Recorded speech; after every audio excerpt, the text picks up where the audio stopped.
Welcome back to the Witch's Way podcast. I'm Kat. And I'm Jamie. And tonight we are joyously talking about the badass holiday of Beltane. Our favorite. Is it your favorite? I mean, it's hard to pick a favorite. It is hard to pick a favorite. But I love Beltane because it's the sex holiday. Ooh. It's like the holiday of like ambitions go wild. I don't know. Yeah. Beltane in the Wheel of the Year marks the height of spring. So this is like, we are now fully out of our houses, embracing that good weather and looking to mingle, you know? Yeah. That's what it is. It's a transition from spring to summer. Like, this is the mark. This is the last spring holiday. The next holiday will be fully summer. It will be the summer solstice. So it's about to get hot. Fucking ready. Yes. We're going to cover the origins, magical correspondences, and how to celebrate with spells and rituals. Definitely. And yeah, sex. There's, just so you guys know, like, if there was going to be a holiday dedicated to this is the one. So little bit about Beltane. It's one of the 8 holidays of the Wheel of the Year. It's a celebration of fertility, passion, abundance, marking the midpoint between the spring equinox, or Ostara, and the summer solstice, Letha. And this is called the what did you call these cross-quarter holidays? Cross-quarter days or cross-quarter. Why are we both itching our watch at the same time? That was so weird. That's really strange. That was so weird. I don't know. I don't know. I don't know. We literally at the same time. But it is one of the 4 holidays that is not associated with what's going on in the sky. Yeah. So that's why it's called a cross-quarter holiday. It's like literally, well, that seems weird. It's a quarter of the way through, but it's the midway point between astrological events. Okay. Astrological. Astronomical? I always get those two fucking confused. It's in between a solstice or an equinox. That's what the cross-quarter holidays are. And you might hear these called cross-quarter holidays. Yes, yeah, sometimes. Okay. And they're also called fire holidays, which is really interesting because... All 4 of them are fire holidays? They are. They're all called that. Oh my gosh, I did not know that. Yeah. And I think Why is that? I wish I had a really good answer. I've read too much, so my views are skewed. The reason that I think they would all be fire holidays is because they're associated with moving forward into the next cycle, like the next thing. So there is no other element that would rule them. You know, there's not winter, it's not summer, it's not spring. So you have fall and spring equinoxes, and you have the summer and winter solstices. So you can rule those with elements maybe. So everything else is just fire because it's action, transition, and moving forward. So at Beltane, we create the massive, huge... These are the Beltane bonfires. Yeah, that's what it's mostly known for.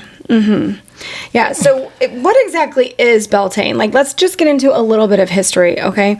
Beltane's traditionally celebrated the night of April 30th. And I say traditionally, meaning do what you fucking want, because I celebrated on May 1st. And maybe I celebrated on May 4th or 5th or 6th or 7th, whatever the weekend is, truly. Because and here's a good point to make about these witches holidays is that they are a mini season. It's a season of about 6 weeks. Yeah, it is. So if you miss the exact day, like if you're not able to celebrate on May 1st or April 30th because it falls on a Wednesday, right? Like, and your kid has soccer practice, you can't do anything for it. It's okay. Celebrate it when you can. It's really about the season of it and not so much the actual date. Yes, I don't think that your witchcraft, your spirituality should be put into such a finite box of like, it only happens on May 1st. And if you don't celebrate it on May 1st, you're late and blah, you're a bad witch. Who knows? So because it is traditionally celebrated on that May 1st day, right? We have like the maypoles. There's things that go along with it because it's May, but it's a festival of fire, fertility, and union. And it's a big one for union because, we're not going to go into the whole history of how all 8 holidays and like where they come from, Celtic versus, the other origins. But this is another union of the divine goddess and the divine god coming together in unity. But it's in like pure lust and passion, and it's priming for having a baby, basically. And that's why it is such a sex holiday. Well, that's so interesting because I got pregnant with you in May. Look at that. In Beltane, during Beltane. I'm a fae baby. That's what they The babies that are conceived during this time are often called like fae babies. They're more accused of being changelings, which is when the fae steals your real baby and changes it out with a fae baby, and like there's all these little things with it. But this is when we're honoring the peak of spring, because from here on out it's about to get really hot. It is those true summer months, and this is when the earth is literally bursting with life. It's like every single thing is growing, whether you want it to or not. Everything is happening.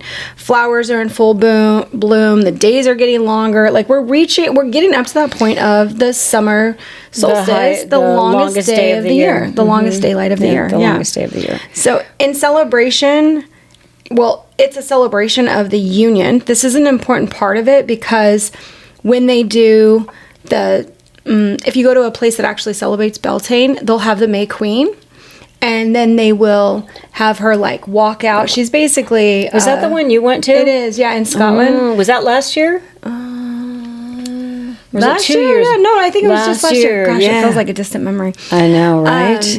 Last Seems like year forever going ago there, since last year. It does. It feels so long ago. There's a lot going on. The May Queen is... It reminds me of the story of Persephone or of Astara, where she's literally like waking up the earth. She's coming through and kind of like, okay, all of life, like come to your full fruition, all of that. Well, she, in my eyes, this is not from anybody else's reference. In my eyes, the May Queen is sort of that virgin mother who's coming and waking things up and has this power to just be like bringing life without another, like without the male unity. But there's the green man. Sometimes I'm pretty sure it's the oak king if you go to other stories. He is this wildling from the forest, right? So she's like this deity of poise and like just doing all her things. And here comes this wild man like, ooh, May Queen, like I entice you to join me in the woods for a frolic. And like, that's why it's such a sexual holiday. Or I'll bend you over a tree stump. Yeah. So it's because on the summer solstice is when you would have like the sun god be born. So this is the time when the queen and the king, or the god and the goddess, would have sex, and then they would then have a baby for the solstice. That's when the sun is born. That's the birth of them. Okay. So you've got the May Queen and the Sun King, or the Green Man, or the Oak King, or whoever.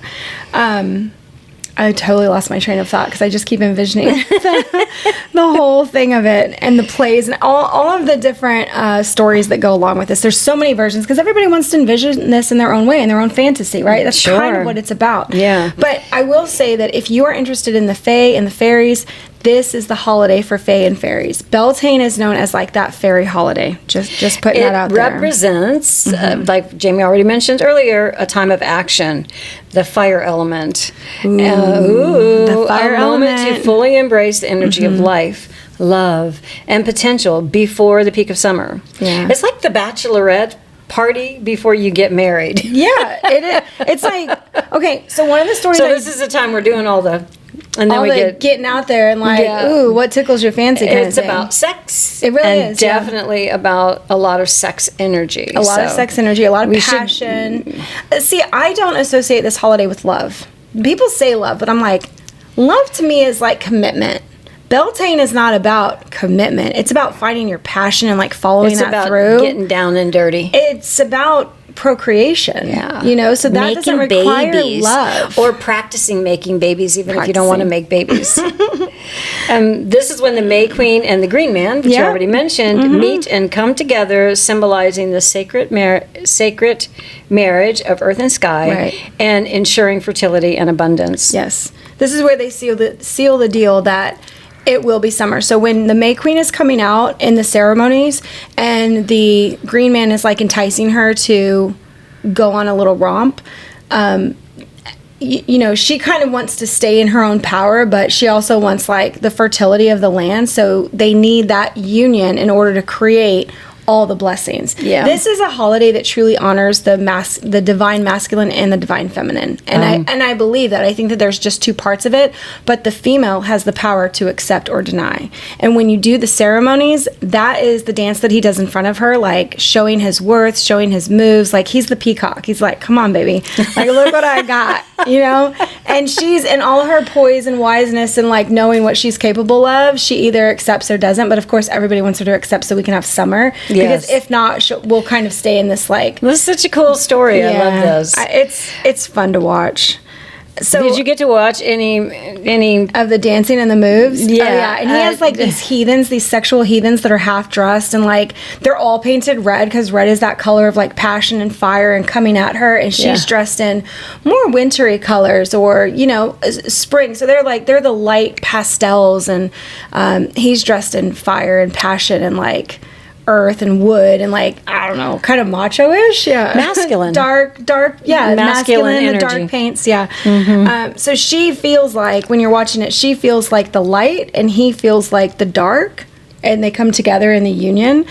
It doesn't have to be portrayed that way, and light and dark doesn't mean good and bad. It's just that they're opposites, and it's two opposites coming together to make a whole. That's what it's really about. So the key themes of Beltane are fertility, like in all forms. So this is anything that mates. This is pollination. This is why we get food and fruits and flowers and all the pollination, like just thinking about it in a nature way. This is everything coming into recreating itself, you know? Whether it be conceiving children, launching creative ideas, or birthing new dreams. Like, we can take this in a metaphorical form where it doesn't have to be about sex, but it's about creating the new. What do we want to go forward with? And this helps because when we talked about New Year's and how New Year's in the way that we celebrate it at January 1 is not really the time for new beginnings, it's better to do it like closer to Ostara, which was the last holiday. And now we have Beltane, where it's like really bringing these dreams to fruition, really going in with passion, like really driving that home and getting on your path. This Beltane really supports that idea. So if you missed out in the last couple of months and you didn't get the air quotes dream going that you wanted to, Beltane is a perfect time to really get into that. The transition from planning to action, as the seeds of intentions planted early in the year begin to bloom. So it's like, that's why it's an action holiday, because you can have intention and desire, but you might not see things bloom until this time. Like, it takes effort, right? You got to keep with the dream before you see results. Yep. That's what Beltane is. Yeah. Where and who first celebrated Beltane? Beltane originates from the ancient Celtic and Gaelic traditions, particularly in Ireland, Scotland, and the Isle of Man. The word Beltane, pronounced Beltane or Beltine. Do some people say Beltine? I don't ever hear that. But I've never heard that either. I've heard Beltane, but is believed to derive from the Old Irish bell, meaning bright or shining, and teen, meaning fire. Hence, it's the Bright Fire Festival. Isn't that awesome? I think that's why there is such a big bonfire. There's always bonfires with it. It's a time when communities would light great bonfires on hilltops, symbolizing purification and protection. So this just didn't originate in our how we get the girl ceremonies, right? But it also was how we treated our crops, our fields, our cattle, anything on the farm. Like, the fires were considered sacred, and people would dance around them, jump over them, and lead their livestock between fires as a symbol of like blessing and protection. Also cleansing. But it was, and in real terms, like if you think about fire, I'm going to get way off track, but for a second, the Black Plague. Yeah. Spread by rats, air quotes, fleas and shit. The only way that people actually stopped it was to sit in front of fires to stay inside, and because fleas don't get near fires. So this is like an ancient practice of trying to keep parasites of some kinds away from the cattle. They would walk them between two fires as purification. Wow. Yeah. Some of the early traditions, bonfires and cattle blessings. Oh yes, that was walking between the fires. Celtic people depended on their cattle for survival. So did everyone else in the world at that time, I'm sure. And sheep. So when they say cattle, like I think of cows, but really a lot of it over there is like sheep. Yeah. Some goats. Yeah. They would drive their animals between two sacred fires to ensure health, fertility, and protection from disease. Yeah. Yeah. Sorry, I skipped ahead. I said that out loud before you said Then I'm going to take the next one then.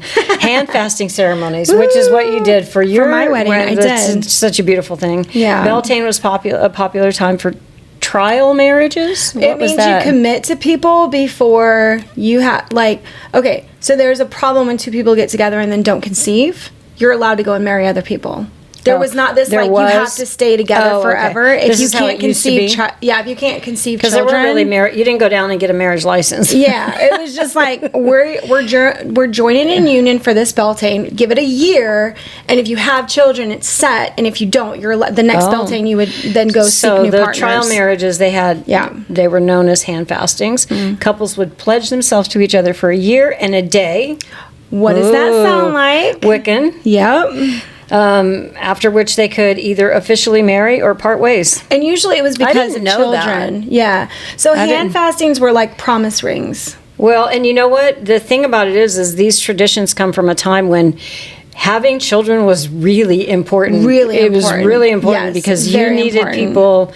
You needed to work the farm. You needed to continue the succession. Yeah, exactly. Because people didn't live that long. You know, like didn't. I mean, 40, 50 years old. Mothers died in birth. Children died in birth. Like that was rough. Yeah. So they did give people this trial. Yeah. All right. I don't know if it's in here. That's fucked up that I don't know that. But I'm going to add something to this story where Beltane is also a time, or even Letha, which is summer solstice, which is where like a Midsummer's Night Dream. What is that? Midsummer's Night Dream? Yeah, Shakespeare. Yeah, Shakespeare. Mm-hmm. This was also a time when you could run off. Everybody would run off into the woods after jumping over the fire. So you used to jump over a fire to like tell yourself like, I do this for you. I want to use the word betrothed, but I don't actually know what that word means. You would jump over the fires to prove that you wanted to be with somebody. So they wanted these acts of like, show me you really want me. Like, do something for me. But there were also these times when you could run off into the woods and whoever you met up with to have sex with, you just did. It was like, didn't see them. Animalistic and feral. Exactly. I know. It's like free sex, because imagine two people who really did want to be together but didn't produce a child. It gave them an opportunity to conceive a child, and this is where they got the whole story of the Fae helping people get pregnant. Because you don't know, you can't say like, yes, we slept together. Like they probably did know, but in the community's mind, it wasn't an act that was done in front of everybody. So it's like, nope, that must be their child, these two people.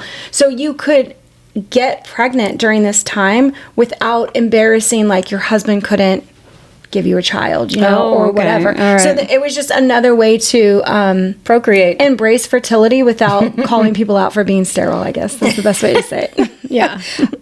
Or I mean, there's so much to say that. Slutty, but I'm not going to say that. I know it's not that. Oh my gosh! How about just being human? About being human beings. We don't. I mean, imagine back then if you couldn't conceive a child. I mean, you were probably like blacklisted from the community of like ostracized. Yeah, that's what I meant. Ostracized, like put on the outside of. Sure. What do you do? Like that was your whole thing. You would have been an anomaly for sure. For sure, because most people were cranking out, 7, 8, 9 kids. It was expected, and it was kind of like you wanted the goddess's blessing to have children. You prayed for that. Like that was how life went on. So there was always a lot of like dancing and merriment, and villagers would do the maypole. That was one of the things that came about with Beltane, is dancing around the maypole. So that was a way to symbolize the intertwining and the union. So you've seen like the maypoles, how it kind of braids down the pole. Yep. That is the union between light and dark, masculine, feminine. Yeah, the interwoven nature of love and life. Yeah. Gathering dew for beauty and health. It was believed that washing one's face in the morning Beltane dew would bring beauty, youthfulness, and vitality for the year ahead. Yeah. The dew collected on Beltane morning. Did they actually go out and try to collect the dew? They would rub their faces into leaves and drink from leaves and so you got to imagine, this is Scotland, Ireland. This is places that had a lot of fog, which is absolutely beautiful. There's a whole way of life called living the mist. Like, because it is so misty there, and understanding what the mist represents for them. It's this ethereal, like, being in itself. That mist is sort of this, it has a persona there. Yeah, And there's I read a book called The Mist-Filled Path or something like that. But it's written by a guy who tells you about how it's so important to them. The mist has such a identity over there. Wow. And so on the Beltane morning, after you've done all your romping, you know, like youth and beauty, and like to stay in that I don't know, that presence of the divine goddess and the masculine marrying. Oh, yeah. So you would go out and rub your face in leaves and lick or drink and get what you could. I've never heard that before. No? It's such a fae thing. Like, it's intertwined with Beltane, but truly, when people would wander into these areas where the dew was, they felt like it was blessings from the fae. So they were like, it's a blessing back, because they would leave things. Beltane's I'm never going to look at dew the same way again. The water coming. Never. I mean, every morning we have such humidity. Like, we could be, we don't have fog and mist, but like we have so much dew here in Florida. We have fog and mist. Not much. Go down by the beach. Okay, sometimes. Not like it is in Scotland. No, I'm sure. Yeah. I've seen pictures. So, oh, yeah. It's wild and beautiful. But that's the dew that collects. So when you see it dripping off, it's like, imagine all of these little diamonds coming off of the leaves because the sunlight is hitting them and they're just sparkling and radiant. I mean, you had to believe that people thought that was very powerful. It's like water imbued with like the morning sunlight and all this magic. Yeah. I could totally see that. I'd fall for that. Definitely. So Beltane is also a time when the veil between worlds is thin. Beltane is equal to Samhain, but on the opposite end of the holidays, right? So in Samhain, we get to see our ancestors. It's the veiling of like the humans who have passed, and we get that world. At Beltane, this is the unveiling or the thinning for fairies and magical creatures in the realm of like the unknown. So you've got the phoenix and the unicorns. You know, Scotland's animal is literally the unicorn. Is it? Yes, that is their national animal. So all of the magic that goes into what unicorns they believe aren't real. Don't you dare say that. They're in Scotland everywhere. What do you mean? Are they? Yes, it's on their flag and everything. Yes, that is their national It's a mythical animal. creature. Okay, we'll go with unicorns are real. Unicorns are real. The fae is real. My Little Pony. Was My Little Pony unicorns? No, they were like, they were just little ponies. Shit, Yeah, I don't know. Jamie loved My Little Pony. Hell yeah, I did. Anything with animals. Yeah, so like Samhain, where we can see our ancestors, Beltane's a time when you can really connect with the fae. So what I've done, which is really funny, because the girls were over one time and I had them do, this is when they're young, they were like 14. The girls, Tony's? Yeah, Tony's two middle granddaughters. Mm-hmm. And when they were over, we did a whole thing for the fae. We like left out milk and coins and all, you know, the little things. And then one year they came over and we didn't do it. And that was the year of my wedding. And you know what went missing, right? What? Our fucking rings.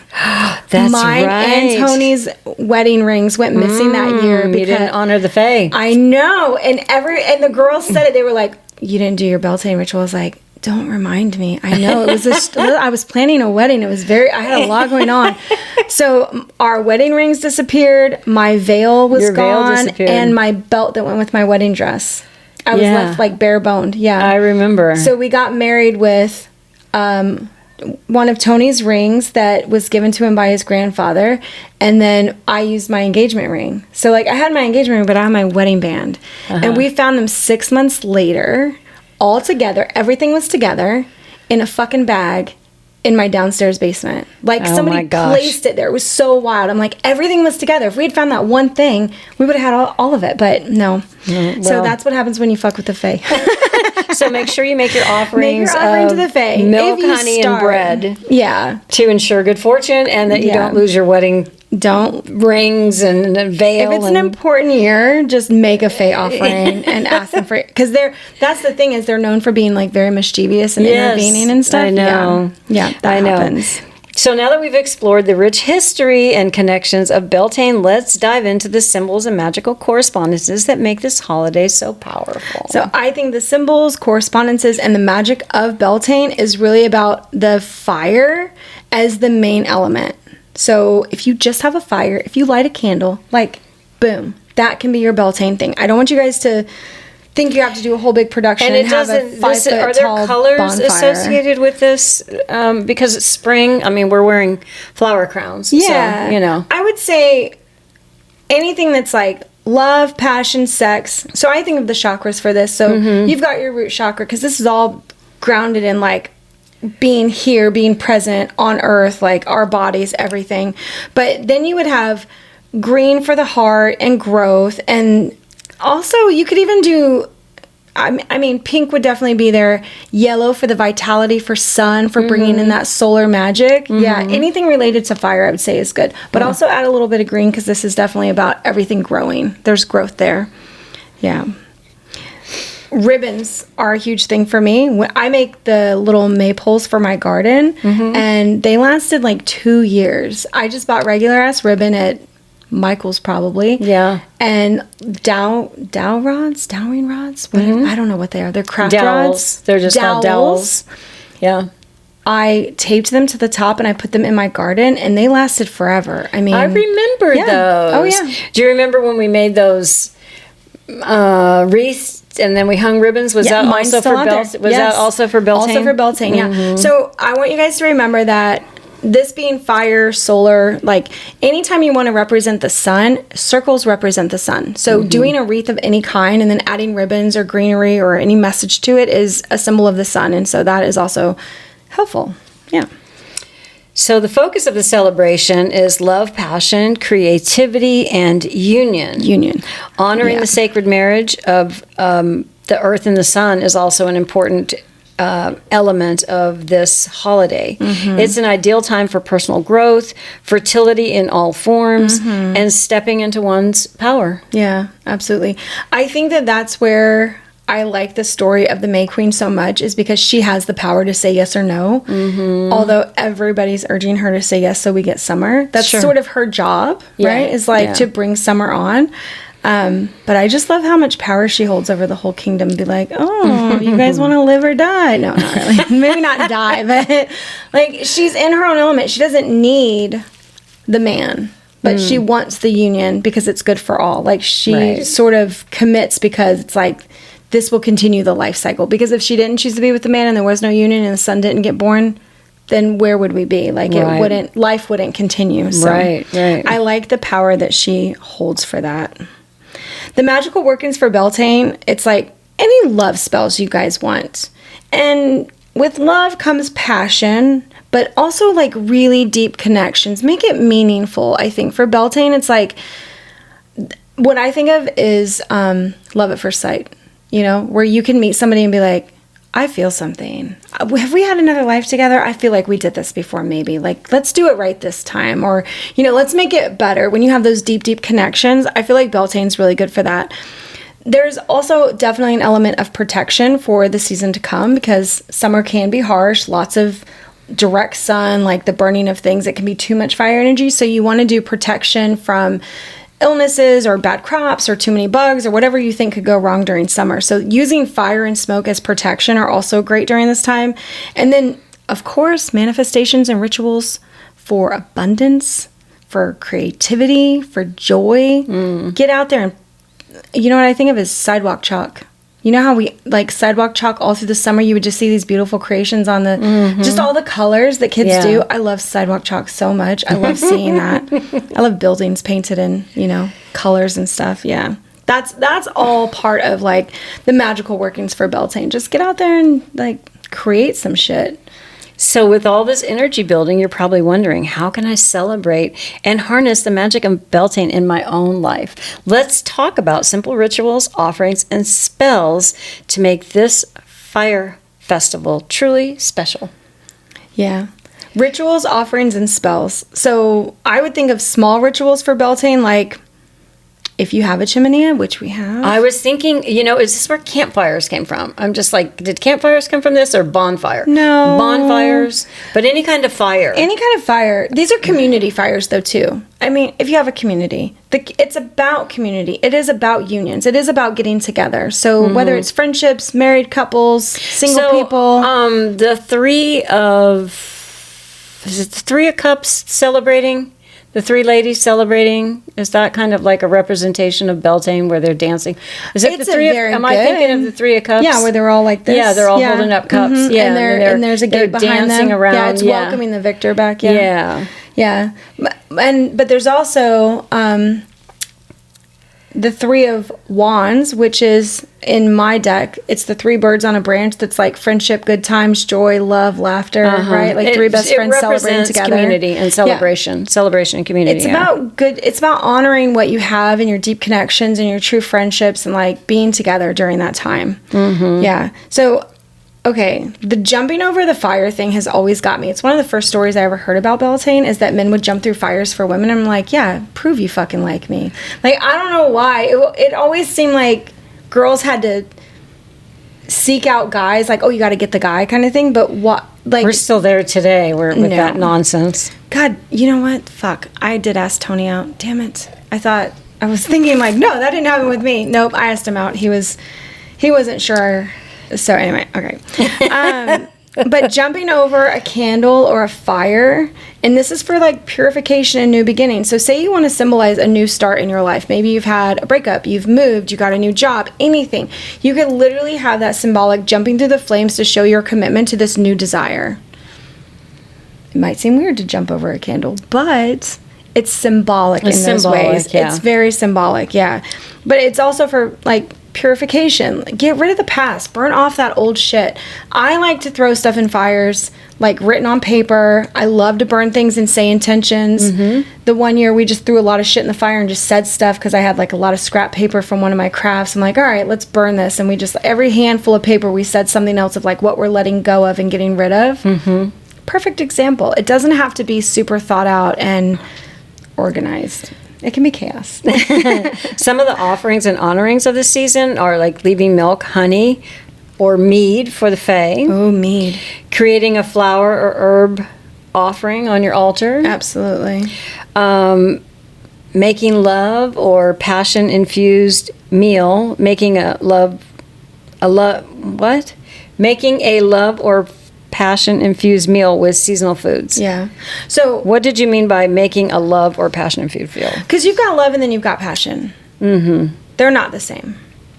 Like when I think of love, I think of deep connection. When I bonding. think of passion, I think of sex. Exactly. Let's get sweaty and do it. Love that. Yep. Don't make me share personal stories. Don't need to. And a very easy way to do this is apples are a great representation of love and bonding. And there's an old legend, myth, could be a spell, to share an apple with a loved one to connect you. It's like there's a love connection through apples. I know, I love like it. That. Well, okay, it's really interesting. If you cut an apple from stem to end, it'll kind of take on the shape of a heart. It does. Right? Yeah. Okay. Yeah. But if you cut it through its widest parts, you get the pentagram, which is protection. So you've got an apple for love and an apple for protection, depending on which way you can cut it. And it symbolizes both. It's the same piece of fruit. It's just like, what do you want to honor? So sharing fruit with people, or specifically an apple. So the point is to make a meal from seasonal foods and infuse it with either passion that or intention. love. That's right. Yeah. So then there's spells for growth and release. A love spell using roses and honey. You've got love right there. Remember honey spells? This has become kind of a fad, but I don't use honey in that way. I use honey to attract things to me that's like, it can be slow. I don't need it over time. Like molasses, slow as molasses. That's how I think of honey. It's like, but it's also known as like the sweet drawl. Like drawl in the sweetness, right? Yeah, it's like when you want something to be sweet. To be sweet. You sweeten it. Yeah, you sweeten it. So there's two ways to use honey in that way. But so using roses and honey, you can do a manifestation jar for abundance and creativity. And all you have to do is in the jar, think about what means creativity to you. Maybe you could throw in like clippings from a magazine that have creative sculptures or art, like whatever it is that creativity means to you. You could literally put the word creativity in there if you wanted to. But it's bringing things in that are creative, and then anything that signifies abundance. All right, so like what would you think of as abundance, as a symbol for abundance? Seeds, like seeds, absolutely. Pine cones. Because they got all the little things all over them. Yes, those are the wishing pine cones, all of the pine all seeds. The little pine things all over them. For abundance. What else?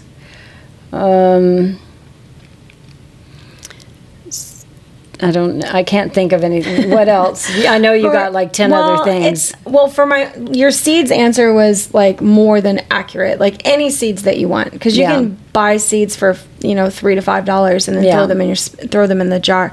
But in Florida, palm trees are abundance because of the amount of palm nuts that they create. So we have a lot of palm. So any part of a palm tree is like an abundance thing. We have banana trees everywhere. Bananas are a huge part of abundance and fertility, and like really go with the magic of it. Because of their phallic shape? No, of course not. That's not what I mean at all. But it's the amount that they produce in one flower. So one banana flower produces like 30 to 40 bananas. A litter of bananas. So when you want to think about trees, think about trees that produce things in massive quantities. Like we have those cherry tomatoes that like one string is like 15 tomatoes going down, these little cherry tomatoes. They're so beautiful. So, I mean, that would be something for my garden. I'd be like, fuck yeah, that's an abundance plant right there. Basil, the tops of basil, where you've got all those seed pods that just go up straight. Yeah. So I think of it like that. It's like, it's really symbolic for me. I don't need to find it in a book and have somebody cross-reference it for me and tell me, oh, that's an abundance plant. No, that motherfucker produces thousands of seeds. That's going in an abundance spell. That's if it's making babies. If it's making a ton of like, little baby copies plants. Of itself. Yeah, exactly. It's making little replications of itself. It represents abundance. So you can probably find lots of those things if you look around and start thinking about it, like, oh shit, I never thought of that like that. Yeah, exactly. I mean, what do we have an abundance of all the time? What do we have an abundance of all the time? All the time. I mean, that's something to think about. Like, think of sand. I mean, so we live next to the beach. Grains of sand. Like salt or something. Salt, because it's all these like little grains. Little grains. There's thousands of them. They're so small. Yeah. So that is a representation of, this is like a plentiful thing. This is an abundance thing. Yeah. So whatever it is that, I mean. And also, I think not only things that produce, but probably things that grow too, because the growth is representing abundance, because you're growing something. It's getting as little and now it's big, and then maybe it's producing flowers, or it's producing fruit. Right. Or it's producing herbs, whatever it is. It's literally get creative with it, and like it's whatever you want it to be. I love that. So whatever you find in your environment, it's like, oh fuck, there's like 500 of these around here. This is an abundance plant, I have abundance all over my yard in the form of weeds. Yes, I was thinking, that's what I was hoping you were going to say. Like, what do we have an abundance of? Kat and I always on the fucking weed struggle, pulling weeds all the time. For sure. Yeah.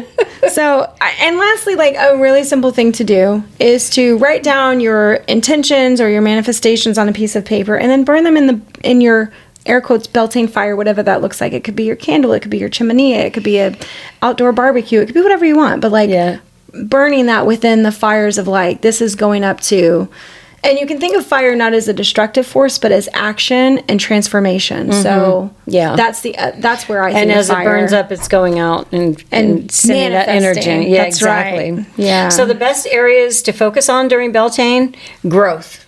Definitely. Love, passion, creativity, fertility, either a physical or a project based. So, either we're getting busy or we're actually creating something. Yeah. And new beginnings. New beginnings. And you'll find that we've just had 3 holidays now. We had Imbolc as new beginnings, Ostara is new beginnings, and you've got Beltane at new beginnings. And that's it. We're at the end of the new beginnings thing. So this is your last fucking chance. No, just kidding. This is your warning. This cycle anyway. Yeah. But this is where we're now, when we come to our next holiday of Letha or the summer solstice, you're not going to hear those words anymore. That's not going to be new beginnings anymore. Yeah. If you think about this like we know the moon cycles, this is all of everything from new moon to full moon. These last 3 holidays. You're growing things. You're the creativity, the energy with that. Yeah. Another good thing to focus on during this, during Beltane is releasing fear of energy or stagnation or creative blocks, old wounds in relationship. This is the time to let go of those things. I think for me that releasing the fear of intimacy is like, I went celibate for many years because of trust issues. I didn't trust me making decisions on a partner. I didn't trust committing. I didn't trust my own. I've done that a couple times in my life. And it was like to regroup until I was ready. So I made commitments to myself for that. Sometimes you need that space, that alone time, so you can like heal. Yeah, Yeah, it's mostly healing, and and learning to trust yourself again. That you can make good decisions about. So as much as this like holiday is about passion and love, it doesn't have to be about sex with another person, but it can be about getting more comfortable with yourself. I was lucky enough. This is going to get real deep, real fast, real personal. Are you ready for this? I'm ready. My mom taught me at a very young age that masturbation was okay and not to be afraid of it. And being able to find yourself fulfilling first before committing sexually to somebody else and thinking about just giving them gratitude and not yourselves. I can't even tell you how many women I met in the military that had never had an orgasm by themselves. And it would shock me because I was like, why are you having sex with these men and you're not even having an orgasm? Like, you need to take some time out and figure out your shit. And that's crazy that you give me credit for that. I'm glad I taught you that, but I do not remember having that conversation with you. I love that. Did I really say that? I'm glad I said that. I'm glad I was that kind of mother because my mother never told me anything. I mean, it's not like you explained to me how to do it or anything, but I never even heard the word though from my mother. God, I think I was in 5th grade. 5th grade was when I had my first like sex education course of just some words, some simple words, right? And then 6th grade came and it got weirder because I was in that 6th grade we moved and I became an elementary school person again. I was like, I went to middle school and then we reverted back to an elementary school because we moved, and I was like, I'm in fucking elementary school again. Like, what happened to me? And then 7th grade I went back to a middle school. So there was this really weird, I was in a place where they were very open, then I was in a place where we were shut down and treated like little kids again, and then I went to a middle school where it was like everything was wide open and sex education was huge. And so I got a lot of this, and I had questions, and I gotta say, for our relationship, I was able to ask you. When I heard about things, I would come and ask you about it. I'm not sure you initiated the conversation, but when I asked you about it, you told me the truth. I was honest. And you were honest, and you were like, yep, normal, yep, and this is all the things. Yeah, and I was probably blunt in my delivery sometimes. You were quick. You were like, I got things to do. Let's get this. Yes. More questions. What do you got? And like straightforward answers. And then we moved on. It was like, okay. Ponderings. Well, I spent too many years sexually ungratified. Yeah. Before I realized, hey, I'm supposed to be getting something out of this too. And that's why I mentioned this, because I've met so many women who have, and I'm like, fuck, that sucks that people don't learn to have a relationship with themselves first. I don't know that men struggle with this, but I do feel like women struggle with this. Yeah, absolutely. I mean, I don't know. So I wanted to mention that when we're talking about a sex holiday, that sounds funny, but we're talking about a holiday that really does center around passion, love. There's that self-love that we have to give ourselves too. And to remember not to neglect yourself of that, to like discover who you are as a sexual being as well before you just like give everything to a guy or another woman or whoever. Like you're giving something to a partner that you haven't given to yourself yet first. Right. When I was going through my psych program, I wanted to be a sex therapist, right? Like I know. And my husband was like, what the fuck? Like, what is that? That scared the shit out of him. He was like, what do you mean? You're just going to help people have sex all day? Like, what? Yeah, what does that mean, it's the intimacy part that we have problems with connecting, and I think that Beltane is a perfect time if you are single or if you are working on yourself. Beltane is such a good time to like love yourself again in that deep manner and like reconnect with your body and your own like physical self of pleasure, because you don't have to have another person to do that. You can do that on your own. All right, I'm off of my high horse, my mountain, my molehill, whatever I was on. Yeah. So just to recap here, Beltane is a festival of joy, passion, and growth. A time to welcome abundance, embrace love, and step into the warmth of the season with an open heart. Whether you're dancing under the moon, kindling a flame for transformation, or simply taking a moment to honor the energy of life itself, remember that this is your time to bloom. May this Beltane bring you passion, inspiration, and the courage to let your light shine. Absolutely. And until next time, keep the fire burning and the magic alive. Love you guys. Love you, witches. Bye. Bye.